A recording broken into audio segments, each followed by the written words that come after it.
All right, ladies and gentlemen, I've been procrastinating on doing this for a long time. I don't know. When it comes to doing stuff that really matters, I don't know. Sometimes I procrastinate too goddamn long. But that's besides the point. This is the start of my new series. It's called, what I said I was gonna call this? Oh yeah, Beyond the Theory. Because there's a lot of stuff in this music business that goes beyond just the music theory and all the stuff that they're going to teach you in school. A lot of this stuff you learn as you go, or you learn from somebody else that they're lucky enough to tell you their stories, or if you're smart enough to listen to the stories of somebody else that's out there that's doing it. Um, so pretty much, this is going to be a series talking about all the small things that's essential to making a living and just being successful in this business. A lot of people keep information and stuff secret, like they're scared it's gonna make people better, and now you're gonna have competition for gigs. But I'm not worried about that. I'm gonna always work. And here's the thing, here's the secret about knowledge. I can share it with somebody and I don't lose it. So it's not like money. I give you money, I lose that money. But this knowledge, I still keep it and then you have it. So this is me giving back to you what was given to me. So first and foremost, we really need to have a talk about musicians etiquette. There's no classes on this. Like understanding how to behave on stage, or to understanding the rules of the stage, unspoken rules on stage. So it started off with plain and simple, knowing your role on the stage.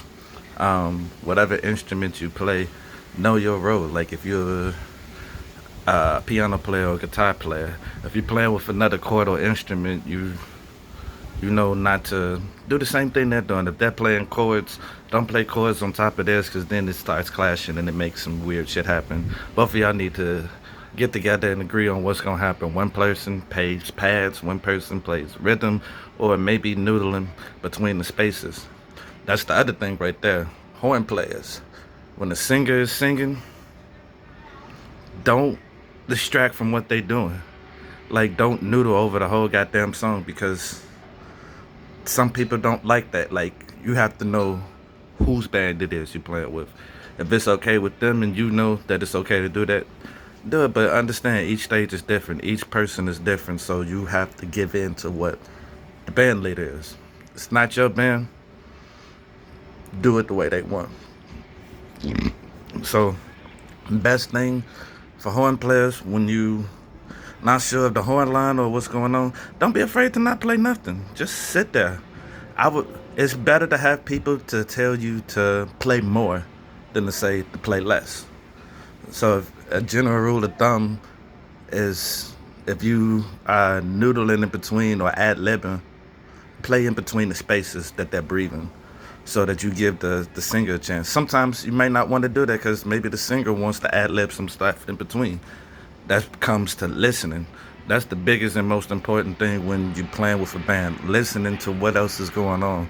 If you can't hear what everybody else is doing, and I do mean everybody, you're doing too much or you're not paying attention enough. Listen more.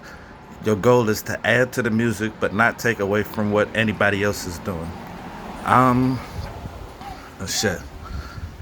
What else is there? Let's see. Then there's simple rules of understanding egos on stage. There's no place for ego on the stage if it's not your band. Plain and simple.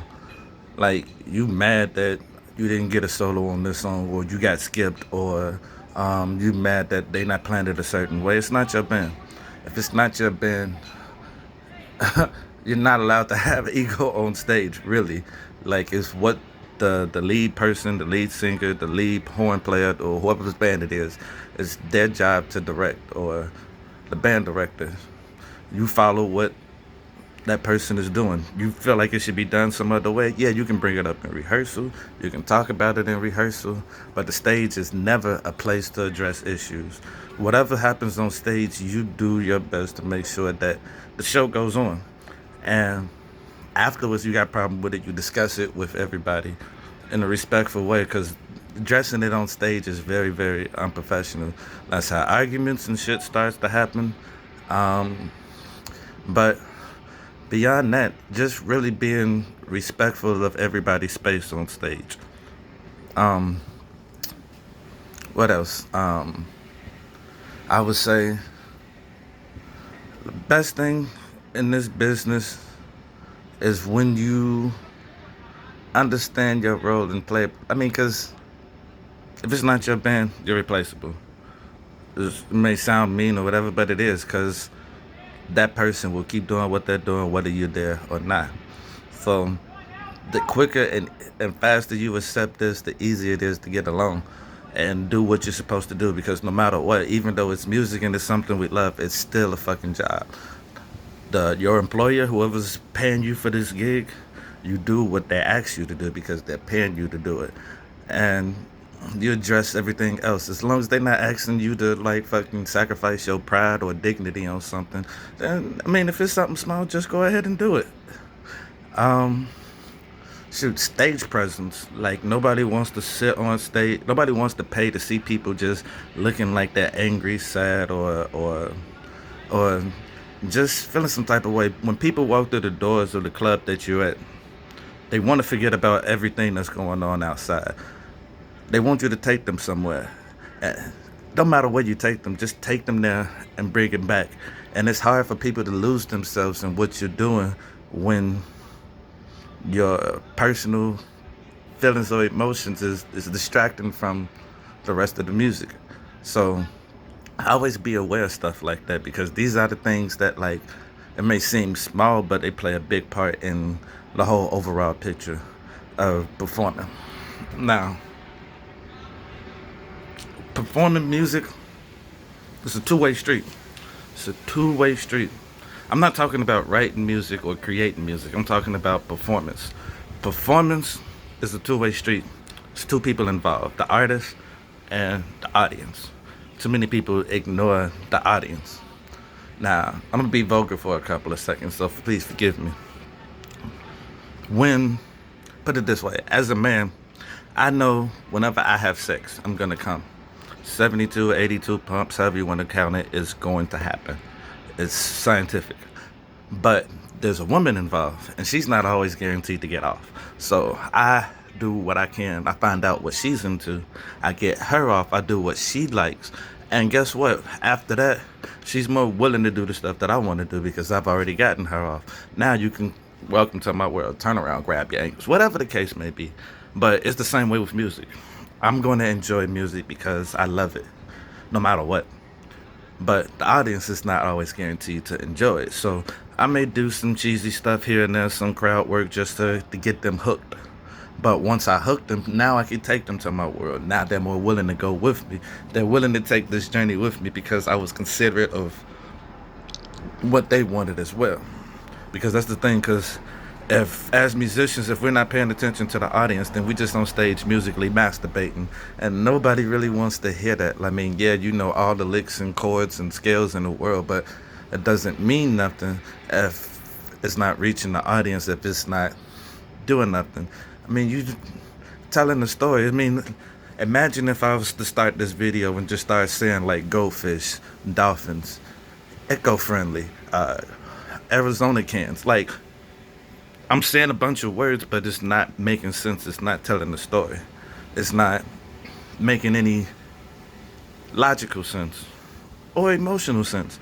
And that's the thing to think about. I'm gonna get on that on another video, or different ways to approach playing music, different ways to think about your playing, especially when it comes to soloing.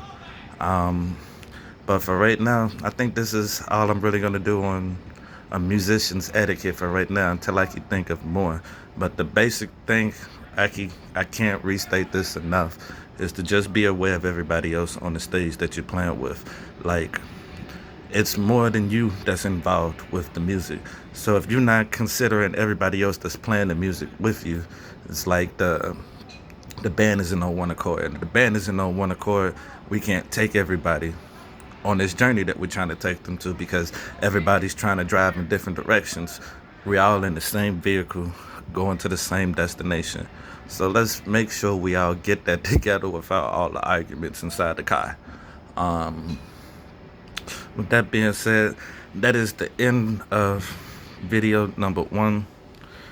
Right now, this is very probably unprofessional. I'm just doing this off my phone, but I gotta start somewhere. I promise you, I'm gonna try to get better at this as I move forward with it. But just like music, it goes on, life goes on. We get better as we go, hopefully. Hopefully. With that being said, I'll talk to y'all soon. Peace. Keep it going.